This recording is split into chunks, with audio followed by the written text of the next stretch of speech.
If your kids bring home uneaten lunchboxes and you feel like you're giving the same food on repeat, well, you're not alone. And this week on the Messy Bites podcast, I'm joined by Alex Turnbull, the Family Nutritionist, and together we're going to give you the ultimate back to school survival guide, what to pack, what to skip, and how can you eliminate the stress out of school lunches. Welcome to the Messy Bites podcast.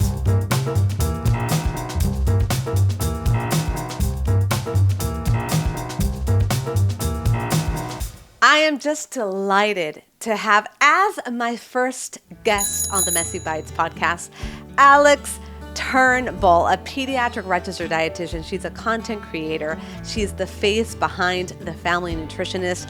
She's passionate about kids' nutrition and school meals. She's a recovering perfectionist. She's a cheeseburger lover. And most importantly, she's a mom of two. Mom-friendly advice on picky eating family meals. And I am delighted to have you here, Alex. Welcome. Yay, thanks for having me. I'm so excited to chat with you, Marina. So for the people that don't know you, if there's such a thing, tell me behind the Family Nutritionist. How did that happen? Oh my gosh, I don't even know how it happens sometimes. I mean, I started taking pictures of my daughter's plate when we were introducing solids and posting them on social media, and now here I am making videos, which it looks so much different than social media than it used to. And so now I get to mesh my creativity and my nutrition expertise. And it's just been this beautiful blend of something I love to do. So, and feeding kids, that is my jam. So I love doing what I do. And obviously it shows. And we're going to talk a lot about that. But if we could start off by you telling me, you're an RD, you're a mom, but what's one thing that you wish more parents knew about feeding kids? And now you're a mom and you're in the trenches and you've helped a lot of families. So what do you think that would be?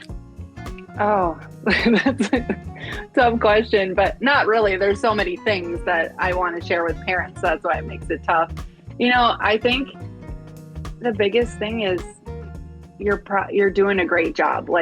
I think we worry so much. Are they getting enough? Are they eating enough? Are they eating too much? Or is this ingredient that bad? Just take a deep breath and make sure there's some fruits and vegetables accessible. And, a lot of it just falls into place otherwise. And so I think we're just a little hard on ourselves when it comes to feeding our own kids. And then we forget to feed ourselves too. So.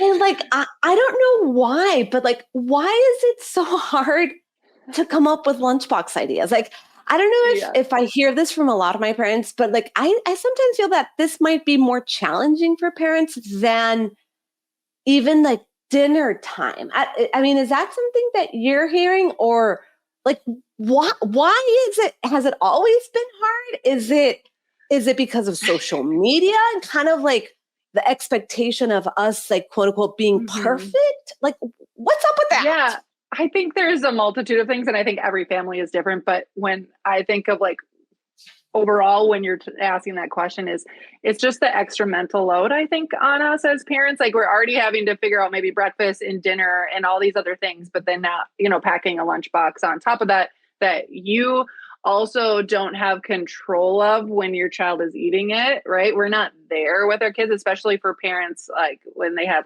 kindergartners and preschoolers where this is their first time leaving the home. I think that's really tough for parents. It's probably harder for the adults than it is for the kids themselves. But yeah, I think there's a lot of expectation to pack this beautiful meal. I mean, I will admit, when I'm doing my content creation and I'm packing a lunchbox, it looks probably more beautiful than what people are really packing, just because, yes, it's content creation.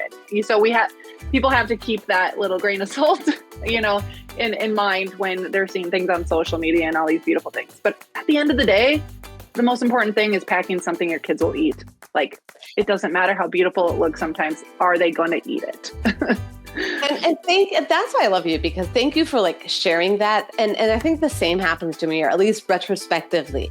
When I started making lunchboxes, I mean, they were much prettier. Like they were, you know, maybe more curated, or I definitely did fall into the trend of like doing these beautiful shapes. And sometimes I might do. I mean, I'm not going to lie if I have the time.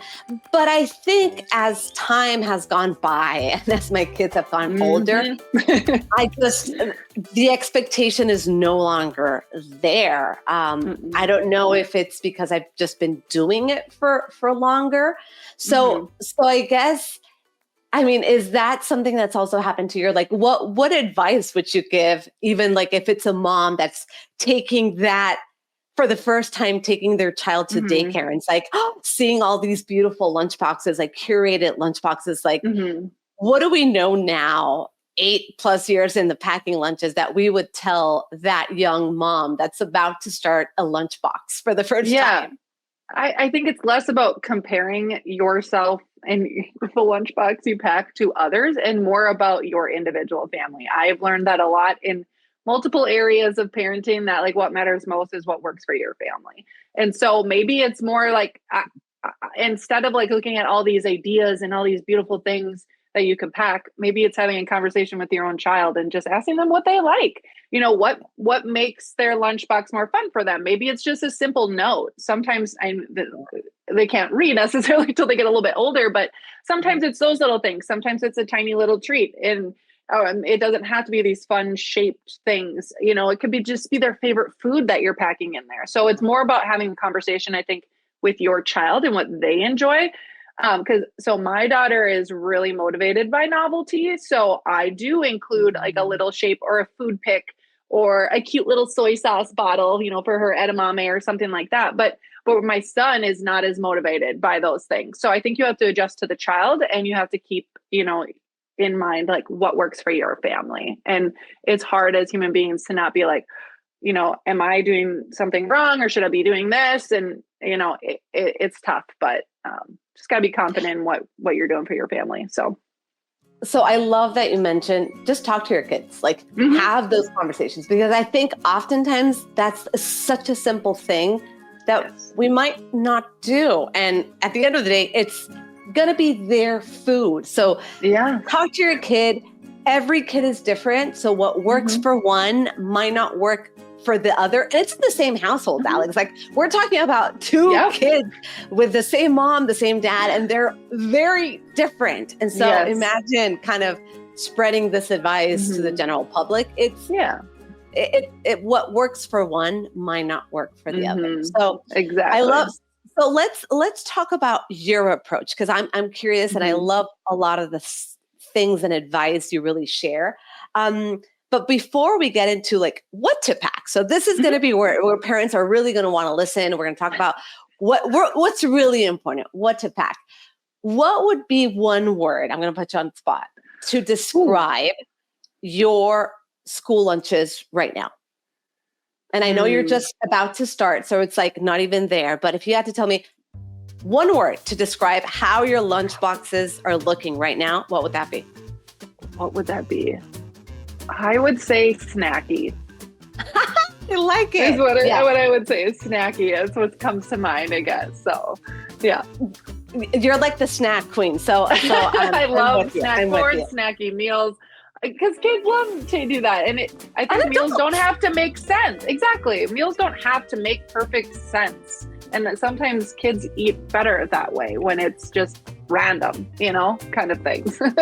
Yes, variety is still in that. So talking about variety, like what would be, do you have like a go-to formula, or what's your framework when you're packing a lunchbox that's just that we could talk and share with other parents, that it's just, let's not overthinking. This is what you need to include. This is really what matters. This is a formula filled building a balanced lunchbox. Yeah. When it comes to any snack or meal, I kind of have I call it super simple, whether it's snack, lunch, dinner, breakfast, just, you know, this plus this plus this, and then, you know, add whatever else you want. When it comes to a lunch, I usually do a protein plus a grain, and a fruit or a vegetable. Like parents think sometimes they have to do, fruit and a vegetable, and the kids aren't eating any of the vegetables. Well, it's okay to not pack both all the time.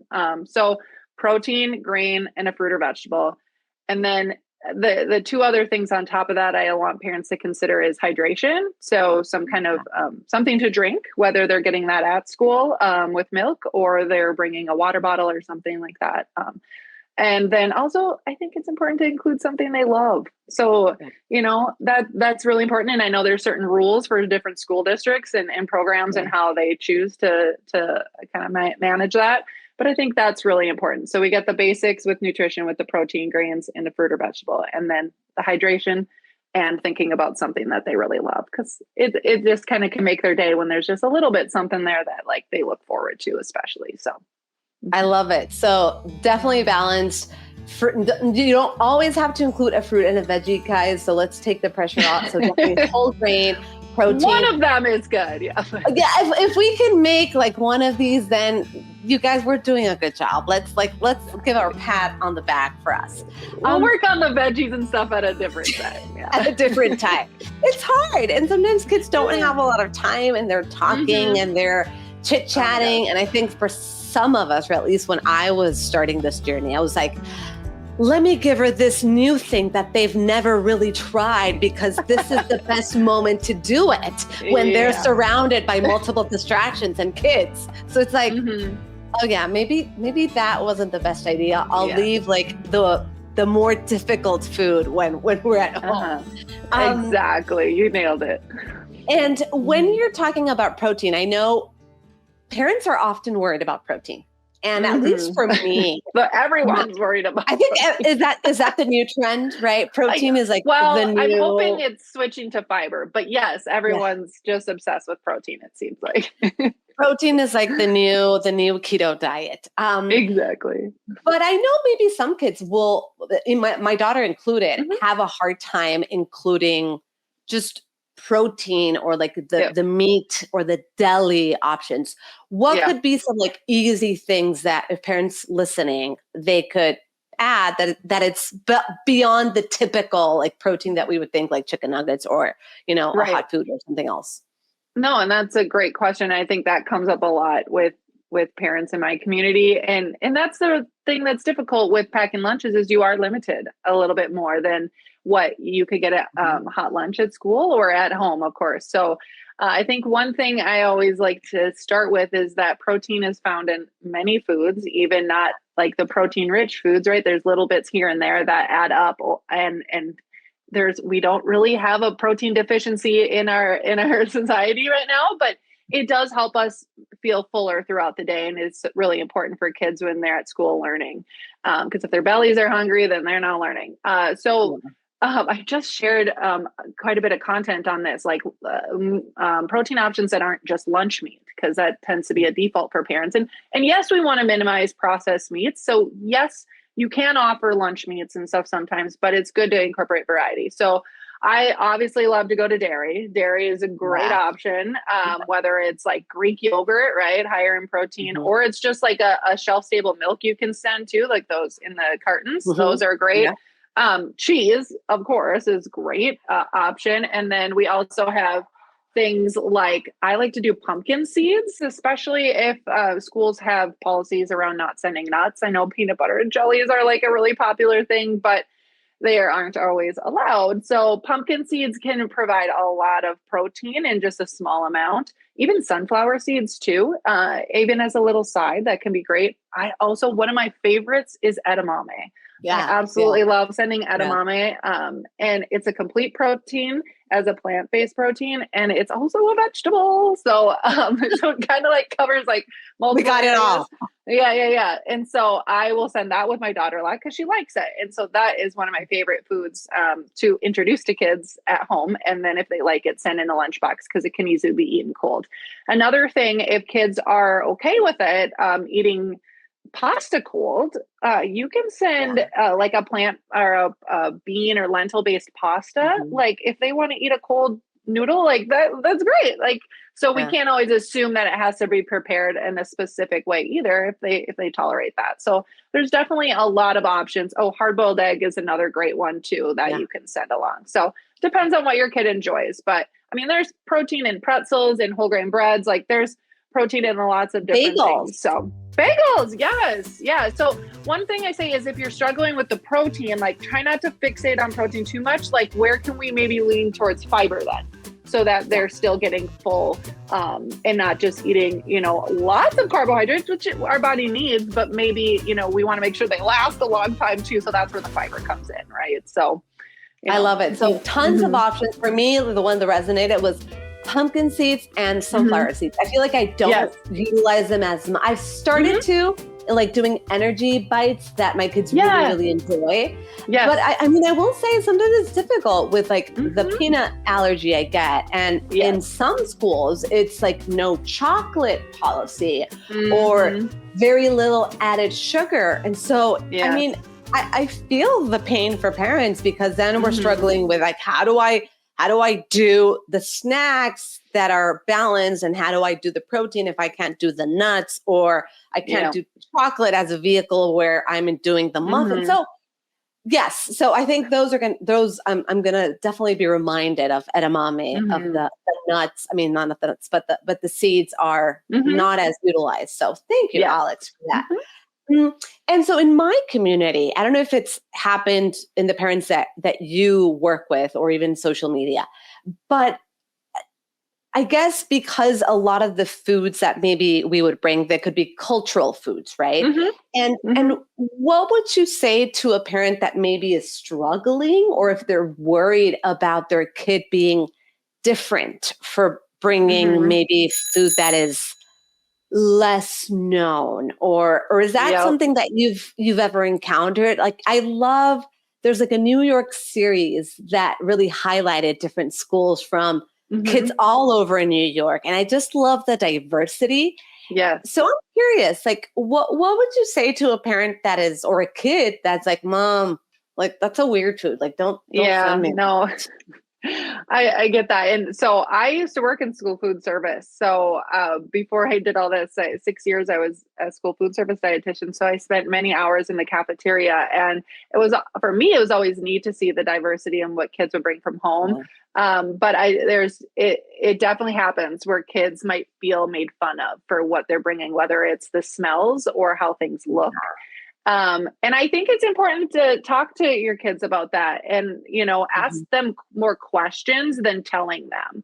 I think that's really important. Like when they come home, ask questions about, what were other people eating? And, what was your friend eating? Or, did anyone say anything about your lunch? Or, just asking them questions and helping them work through ways to talk to their friends about that if it does come up versus shutting down and being ashamed of those things. Because we want them to be confident in the foods that represent them and their culture. And, I think on a parent stance, there's also an opportunity for education too. And maybe if you're talking to the teacher, maybe there's an opportunity for the teacher to include more information in the classroom about that diversity in different foods and cultures that, so kids can learn that, not just peer to peer, it can be challenging. So we have to support them in other ways too. So, yeah. And I love, and I think like you said, it's sometimes up to us to have those conversations because it might, the kids might not have those skills,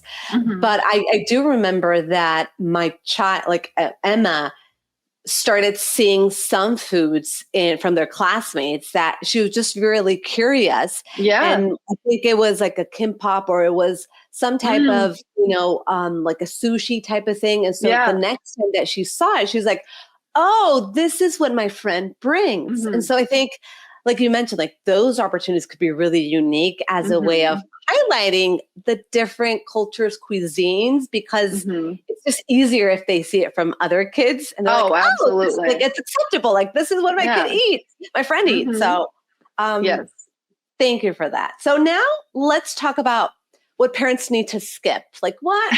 This is just not really as important. And it could be food. It could be just mentality. But what's one thing that you think parents stress about that really, frankly, it doesn't really matter? I think parents think they have to have this Pinterest perfect lunchbox with like fun cutout shaped sandwiches and stuff. And I'm totally guilty of doing that sometimes too. But that lunchbox gets shaken up so much. It's not going to end up that way anyway. So if you do not enjoy that, if your kids do not enjoy that, do not feel like you have to do that by any means. If you want to incorporate a little bit of fun, there's other ways. Maybe it is a fun little food picker utensil, or, like one little shape. You don't have to do this like immaculate piece of artwork, in your kid's lunchbox. So you can skip that. Yeah. Yeah. And let's not forget that exactly, like sometimes the lunchbox, like we put it in the backpack. And so then I'm like, whatever I just did went like down the drain. It was just like, and I was like, there we go. But I'm with you with the one toothpick. I think that's the most underestimated tool that is going to be super simple. And it's just like a toothpick. Like you don't have to cut anything. You just need to put the toothpick in. And it helps engaging with food. Like it makes it easier for them to eat when they don't have a lot of time. There's a lot of distractions. It's overstimulating. So that can be helpful. A toothpick. You don't have to have a fancy food pick you buy. It can just be a toothpick. Absolutely. Yes. Okay. Do kids really need a completely new lunch every day? No, definitely not. I think, a lot of parents feel bad about packing the same thing every day. And I say that's totally fine. If that's what works for your child and they aren't getting bored or sick of that, then go for it. I think there are small ways you can add variety with maybe like a side, or, just changing things a little bit. Like maybe you cut the sandwich into triangles instead of a square, like little ways, but don't focus on trying to have so much variety in their lunchbox. You can I'd rather you focus it on like dinner or breakfast in different ways there. Like there's so much opportunity for variety that we don't have to put all our energy into the lunchbox when there's already so many limitations with the packing and the temperature and all of that stuff. So absolutely. So parents, relax. If you're sending similar foods, maybe we're just changing the fruit or the snack, or like Alex said, cutting it a different way. Or I was even say like even doing a different pasta. Like if you're doing like a cold pasta instead of like a noodle, we do a different shape pasta. But also remember, there's other opportunities to provide that nutrition. So you don't have to have like a 4-week cycle of all 20 different things. We rotate through like 3 to 5 different things that my daughter likes, and we change the fruits and vegetables is usually where that change happens. So don't worry about it. At the same time, adults, we also eat very similar foods. So it's like we expect our kids to they're going to be different at breakfast. Every single breakfast is going to be different. And Alex, I eat eggs almost every day. I know. It's expectation versus reality of what we expect our kids. Yet, if we look at ourselves, we're like, oh, I kind of eat the same things. Absolutely. So, we forget about that when it comes to our kids. That's such a great point. All right. So lastly, what's one myth you wish it would go away when it comes to back to school or lunches, or if not, just anything? One myth that you're like, can we just get rid of this?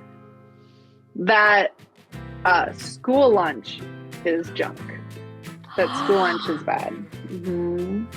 So tell me more. Yeah. So having worked in school food service, I know the challenges that come along with it, and they can be, sometimes hard to make a menu for kids that are, thousands of kids that are going to like the same thing.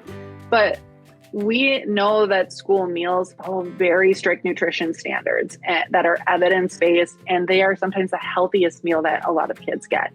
And in a lot of circumstances, in some states, it's free for children, all children, like here in Minnesota. So I want parents to know that they can lean on that if that works for their family. So, there's this generalization out there about school meals and that they're not good, but there's so much great that they're doing in school meals that parents should leverage. They really should. So that's what I have to say. I love it. So parents, I think, not being afraid of using those resources and not if they have them, guilt or shame. I think sometimes it just comes from not understanding.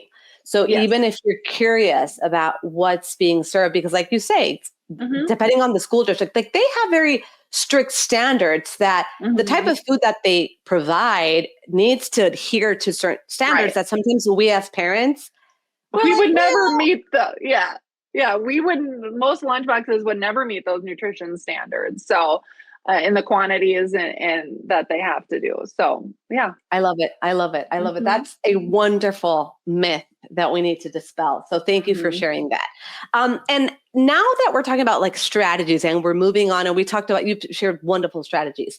I got this question from a mom that was like, you know, my child is 9 years old. Like I'm done with school lunches. So like, what do you think could be a realistic way that we can involve our kids in the lunch making process? So it's easier. I mean, they're capable, but I think the worry sometimes it's like, I don't want them to do it because they're just going to choose like junk food or like sweet food. Like what would be your advice or your approach? I don't know if that's something that you're doing right now, but I would love to hear your thoughts for this mom.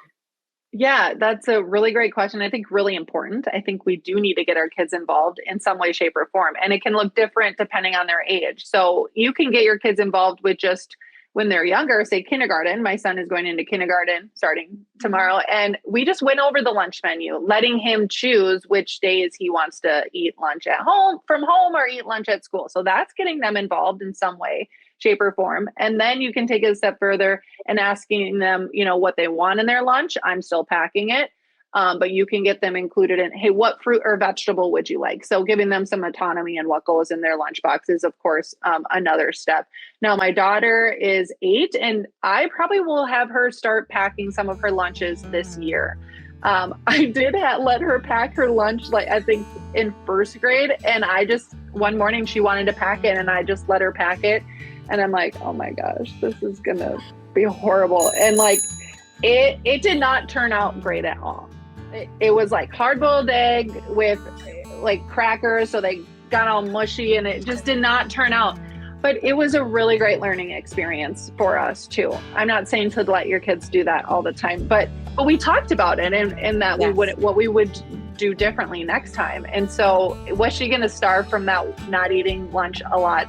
Not much at that lunch? No, you know, but I think you can set some boundaries and some guidelines on, you know, like we have to have a protein, some kind of grain, and a fruit or vegetable. And then you can help your kids walk through what can go in their lunchbox. And then over time, they start to be able to do it more and more on their own. So I think you can set some boundaries for sure. But I think you also need to talk about when do we need to manage our time with when are we going to do it? Are we going to do it in the morning? So we need to wake up earlier, or are we going to do it the night before? So we have to help our kids with that too, as they get old, because there always is so much chaos in the morning. It's like, so yes, I love it. But you know what I love about that, Alex, is that sometimes we just need to let them fail. Like exactly. Like they're not going to be like perfect all the time. But I think in order for them to learn, forget about nutrition or forget about nutrients. It's like, that didn't fill my tummy. Like I was so hungry. Like for a more like practical level, we need to let them do it. Otherwise, like there's no feedback. So I think the fact that you just allowed it and you're like, vaya con Dios, like you did it. It just, sometimes we need to do that. But I think what you said is boundaries. It's giving them some parameters and saying, okay, we need a fruit and these are the options that we have. We need a protein. These are the options that we have. So I think it's teaching them what goes where and giving options, like you said. So I love it. I love it. And yes, if they want to make a mess and if they're, you know, going to pack whatever they want, sometimes we need to let that happen and see what happens. And cleaning up after ourselves is part of life, and that they can learn that lesson too. So. Let's do now some rapid fire questions. All my guests, I wanna do a little quick rapid fire before we go out. You did not prepare me for this part. I did not. It was on purpose. It was secret because you have to think on your feet. All right. So, Alex Turnbull, are you ready for the rapid fire? I guess I have to be. Whatever comes to mind. Okay. So, Got it. tell me a food memory from childhood that still makes you smile. My first cheeseburger at McDonald's. That's what first comes to mind. Like I can see the place, everything. Yes. One food that your kids shockingly love. I'll say my son loves mushrooms and olives, which is not common, I guess. But Okay. yeah. Okay. Mm-hmm. Least favorite thing to pack in a lunchbox. Sauces. Any kind of sauces or syrup. Yeah. Yeah. Yeah. I'm with you with that. One food that always comes back uneaten in the lunchbox. Probably vegetables. I mean, We're not I tried. judging, Alex. We're not judging. I'm the same. One food that always gets eaten. the crackers.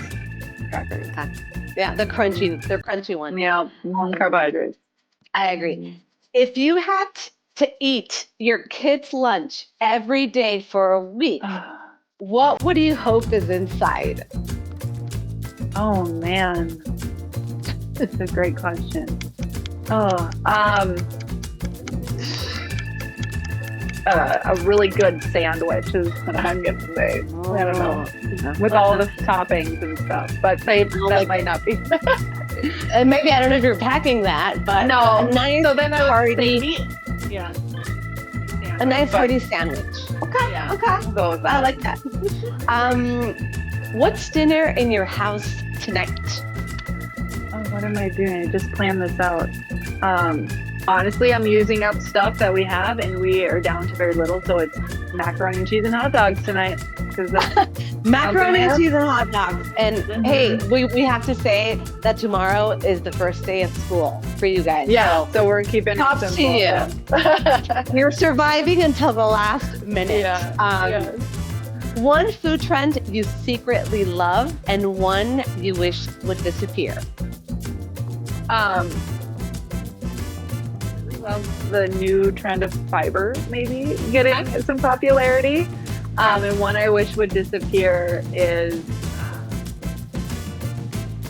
oh gosh, cottage cheese. I wish would go away already. I don't know. I feel like it's still lingering and it's everywhere.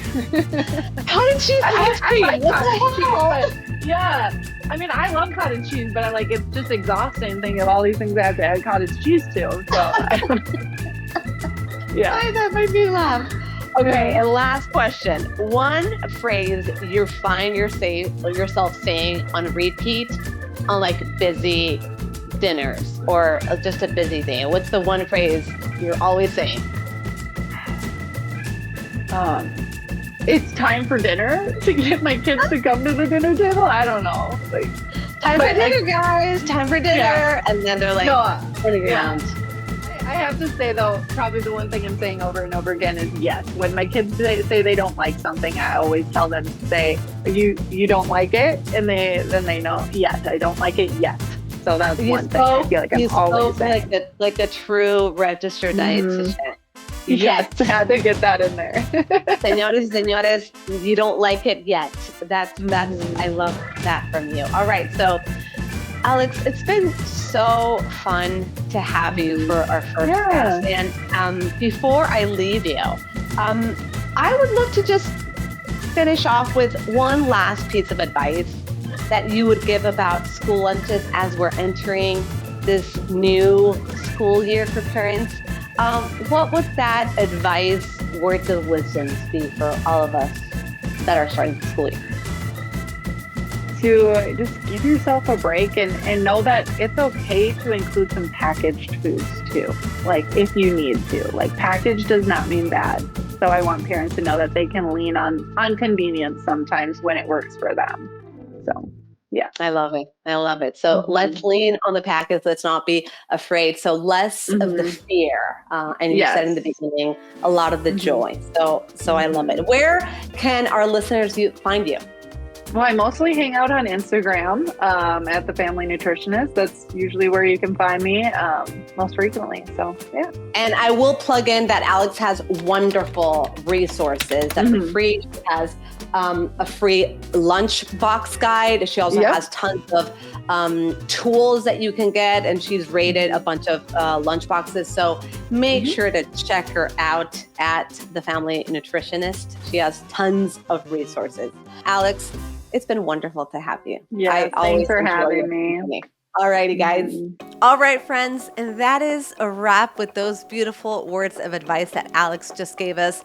And if anything, she's reminding us that, school lunches don't need to be that complicated or Pinterest perfect. They just need to be balanced and do what works for you and your family. And now this leaves us to the Messy Bites real life challenge. So as you know, every week and every episode, I want to give you approachable things and realistic things that you can bring at home or you can do at home. And this week, one of the things that really stood out for me is what Alex is saying about the toothpick. So try out one simple strategy that we just talked about. It could be the toothpick if you're not a person that uses toothpick, or even a silicone mold to just give a little color without the big fuss. So it's one of those hacks that honestly, it doesn't fail me. If I don't want to put very low effort, very minimal energy. And the second one, why don't you ask your child? Let's make a list of the foods that we do like, of the fruits and veggies and the snacks, depending on the age that your child's in. Keep in mind that if you don't know, I also have a 3-step guide for school lunch success in which I show you how you can include your child, and let me know how it goes. So I want to hear those messy lunches, or maybe not so messy, maybe very Pinterest perfect, but let me know how it goes. Tag me at Nutrichicos. Leave me a comment below because I always want to hear from you. If you love this episode, hit subscribe, and that way you're always gonna get my episodes and what's coming next. Otherwise, leave me a review. I love to hear from you. Leave me a question below. And I hope this episode gave you more peace wherever you may be in the back to school craziness or chaos. I hope this helps. Until next time, hasta el siguiente episodio. Talk to you later.